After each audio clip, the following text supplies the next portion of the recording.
Hey, what's happening, everybody? This is Damron. We're playing Gears 5. This is part of my Master Escape series, bringing us to the split on Master Difficulty, part of Operation 4. This is a pretty tough map, but let's look at the modifiers. We've got freezing sniper bullets, so enemy snipers are going to freeze you, basically kill you in one shot. You've got a regen penalty, so your health's going to regenerate 50% slower. Vampiric enemies, so enemies are going to gain health when they hit you. And some usual suspects, more health, more lethal, Iron Man, and faster venom. So the idea behind this map, the split, is that you have a choice between going left or right on the first and the second part of this map, but on Master Difficulty that choice is taken out of your hands because the one choice is to go to the left and potentially activate some fans and also get a med bay, which is essentially acts like a checkpoint, and if your team wipes you get to restart there. But with Iron Man on, that doesn't count, so there's really no point in going that way. Not to mention on Iron Man, we need to go to the right hand side to get the weapons that we need to get through this. Right in the beginning, this is actually going to be one of the most dangerous parts of this map. We'll get into the characters that we're running a little bit later, but as soon as you start, you're going to have two Deadeye enemies right in front of you. The danger isn't in taking them out, it's the danger of the enemies that are across the way. Those Deadeyes that are across the way, if they hit you while you're trying to take out those two Deadeyes right here, then they can essentially freeze you and kill you in one hit. So this is always going to be the same, this kind of beginning part. You want to take out those two Deadeyes as quick as possible, grab those M bars and start hitting the enemies as you can, the drones and the Deadeyes. Either rejects or juvie type enemies are going to then flood and come at you. So once you've kind of cleared out this little area here, you can fall back a little bit and gain some safety. So you see we got the reject spawn here. You know, not really one is easier than the other. I mean, they're both about the same difficulty because you're just not going to have any weapons at this point. Honestly, this is a challenging part, the beginning of this map. So we're going to be cleaning up these drones here. I'm going to talk about the characters that we're bringing into the map, but as I've mentioned in some previous Operation 4 guides, the Coalition has mentioned going forward when Operation 5 comes out and the future operations of this game, character classes are no longer going to be tied to the characters themselves. So the characters that we're using, if you come here after Operation 5, are essentially the classes that you want to use, okay? So we're bringing in JD, we've got Clayton, and we've got Keegan, and that's very essential for this map because we need a lot of heavy weapon damage output. Now we're coming up to the first split in the game. I'll talk about that damage output going forward, but we're going to go ahead and go to the left side briefly just to activate these two fans and get us an extra 45 seconds. So we're going to activate these and then we're going to fall back. Again, there's no point in going to the left hand side on Master Difficulty because the med bay does not work with Iron Man active. Even if you die and have that med bay active, the game will end. So there's no point in going to the left at all. But essentially, as I mentioned earlier on Master Difficulty, we want to go ahead and go to the right because there's going to be some key weapons that we need to get. So we're going to go ahead and to the right hand side. There's going to be some frag grenades. There's also going to be a torque bow, so your Clayton character can go ahead and pick that up and have Clayton pick up the frag grenade, and then now he can pick up all the explosive ammo to get ammo for his torque bow, and every time he gets 2 grenades he can then give a grenade to everybody else. So you can see that's what we're kind of doing right here. So we've got JD and we've got Keegan, and both of these characters are huge in order to have your shredder card needs to be high. I mean, this is a tough map, guys. You want to have your shredder card high and you want your explosive damage to be well, and you're going to see why that comes into play as we're moving forward. In this first section on the right hand side, down below us is our first fabricator. In that fabricator is where Clayton needs to get a mulcher. You want to run the mulcher cards with Clayton on here, have him, have his tank ability so he can take more damage, but you want him to have his mulcher cards active, and he's going to use that mulcher going forward. So we're still kind of using the weapons that we got in the beginning. He does have the torque bow, and I'm just kind of doing what I can with the M bar. Same as the very beginning of the map, you could see either rejects coming at you here and or I shouldn't say or juvies, okay? And then below us you're seeing 3 fabricators, one in the back where we're going to pick up the mulcher, there's a second one, and then there's a third one. So we're going to be going down there to get the second and third one for JD. JD is going to get a Lancer GL and a boom shot right here. Okay, so we're just taking our time here. One thing I'm going to mention to you when you're in this section here is that the fabricators that are down below you, there's two ways. You can see that DR1 is actually right in front of a ramp, but you can also see that there's a ladder right there. All right, I highly recommend that you don't take those ladders because there are drones down there, and if they down you, quote unquote, while you're on the ladder, you're going to instantly die. So as you're coming down to these fabricators, just take the ramp. Even if you think you killed all the drones, still take the ramp, because it's really annoying when you think you've killed them all and you take the ladder and there's still one there and he shoots you and you die. So just take the ramp. You know, we made that mistake plenty of times for you, mostly me probably because I keep it trashy, but nonetheless, we're going to drop down to that middle fabricator and I'm going to get this boom shot now for JD, and then now we're going to go into the third section here, and now I'm going to get the GL. So JD's set after this point, and we're going to load up Keegan after the first safe room, where he's going to be getting salvos. So we're going to go ahead and open this, and we're going to get this GL. And the next area in this map is one of the more challenging areas. Okay, and there's two different ways you can do this. I have seen some people bring Foz in here, and you can use Foz before you open this door to use his ultimate ability and snipe the two guardians and or sentinels that are on the other side of this door.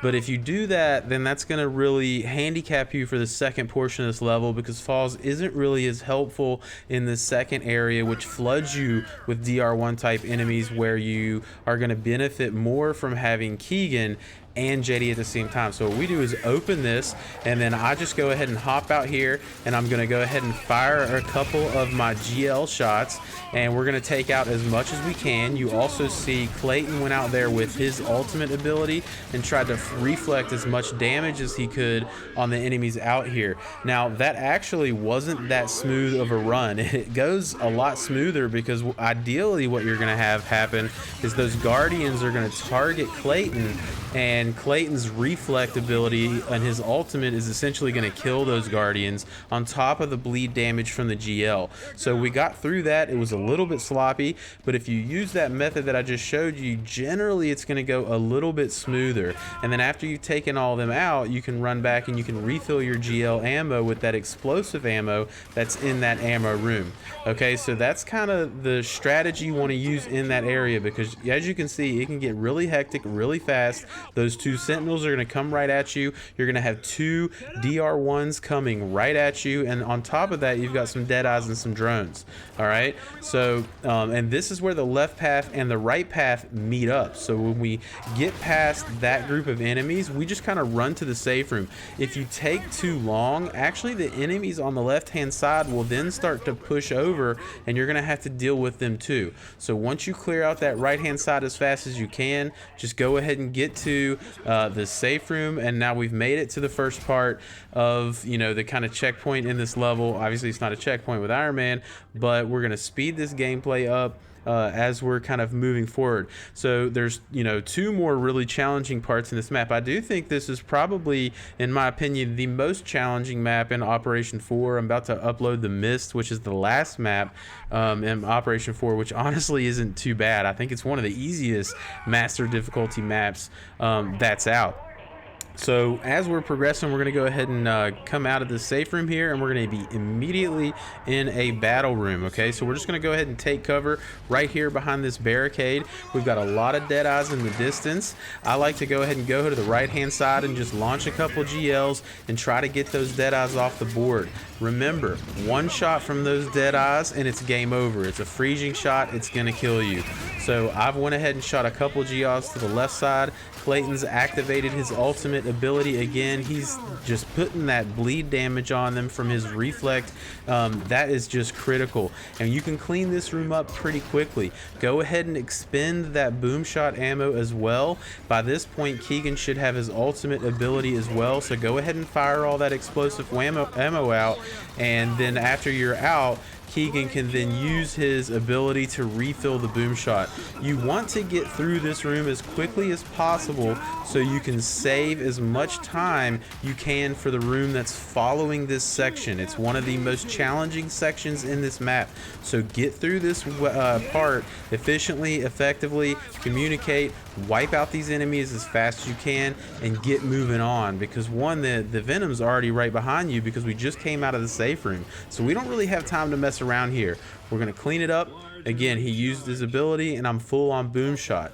But keep in mind, his ability isn't going to refill JD's explosive ammo on the GL. So keep that in mind. As soon as you enter the next room, you're going to have 2 sentinels that you need to deal with. Ideally, you don't want to miss the boom shot like I just did. But with JD's explosive cards and his custom boom shot card that you definitely want to use, you should be able to clean up these 2 sentinels pretty quickly and bleed them out. So you have to kill them as fast as possible. And you can see what Keegan has done. He's gone to this fabricator here. Again, we've gone to the right hand side. Just to reiterate, going to the left makes no sense. The quote med bay isn't going to help you. These fabricators on the right, you can buy a salvo from them. You can actually buy 2 salvos from each of the fabricators. So JD and Keegan want to have salvos from this point on. Okay, and now by this point I've also got JD's ultimate ability, and that's going to come in handy later. So now we've got JD's ability, JD has the salvo, Keegan has a salvo, and Clayton has a mulcher. All right, so we're all set now. We're ready for kind of moving through the battle. The key to this area that we're in right now, and it's very challenging, is taking out those 2 sentinels as fast as possible. The boom shot, I can't reiterate enough, with the custom boom shot card on JD is going to make quick work of that, and it's really going to help you. If you take too long taking out those sentinels, then you're going to have either juvies coming at you and rejects coming at you while you're dealing with them. So you ideally got to take them out as quick as possible so that they're away and all you can do is focus on either the juvies or the rejects that are coming after you. So now we've got full salvos and we're entering kind of the last section of the level, and we're gonna go up this path here. And what you ideally want to do is get up here quick enough. So you see Clayton went up, he's activated his reflex, he's gonna kind of take out all of those drone type enemies. I went down because there was one kind of that didn't focus on him, but you want to get up here quick enough that you can kind of focus on this doorway before all these enemies come through it. So you can see I'm just standing here, I'm unloading my salvo at the doorway. That way they're not getting through. So now I'm out of ammo. So now Keegan has traded places with me. All right, so I was firing at the doorway. As soon as I ran out, he stepped in the doorway and he started unloading his salvo next. So we kind of had a staggering effect there of how we were unloading our salvos in that doorway. And you kind of basically are going to kind of cut them off. You're going to bottleneck them into that doorway. If you are too slow about it and all the DR1s actually come into the room where you are, it can really get crazy. Okay, if they flood this room, go to the right, to the left, and kind of surround you, it can be very tricky. Now, I didn't use JD's ultimate right here, but if you do start getting overwhelmed, this is where you want to use it. So we've picked up our salvos, and you can see JD's got, or Keegan's got his Venom explosive resupply card on. So now we've got full salvos again, ready to defend the door. Okay. So that's kind of how you want to tackle that section. I know we made it look a little easy, and that part is actually very, very tough. But if you bottleneck them in that door, it's all about getting up there quick enough that they don't get through the door. So now when we're at the door, we're kind of just staying back. We've got full salvos again, thanks to Keegan's ability that gave us all that Venom resupply, and we can just lay waste to everybody that's kind of coming through the door here. I also went ahead and used my ability. You did see there's another sentinel that comes. Generally, you can just take him out with a salvo. If you do have to use JD's ability in that prior section, again, if the enemies start to overwhelm you in that prior section, don't hesitate to go ahead and use his ability there. And that's going to wrap it up for the split. Again, this is a tough map. It's one of the tougher master difficulty maps that's out. It's really fun to play though. It's going to test your mettle, it's going to test your team, and you're going to have a lot of fun getting through this map. But that's going gonna wrap it up. I hope you guys find this helpful. I hope you're enjoying escape mode in Gears 5 as much as we are, and hopefully I'll see you in the next map, The Mist, on Gears 5 Escape on Master difficulty.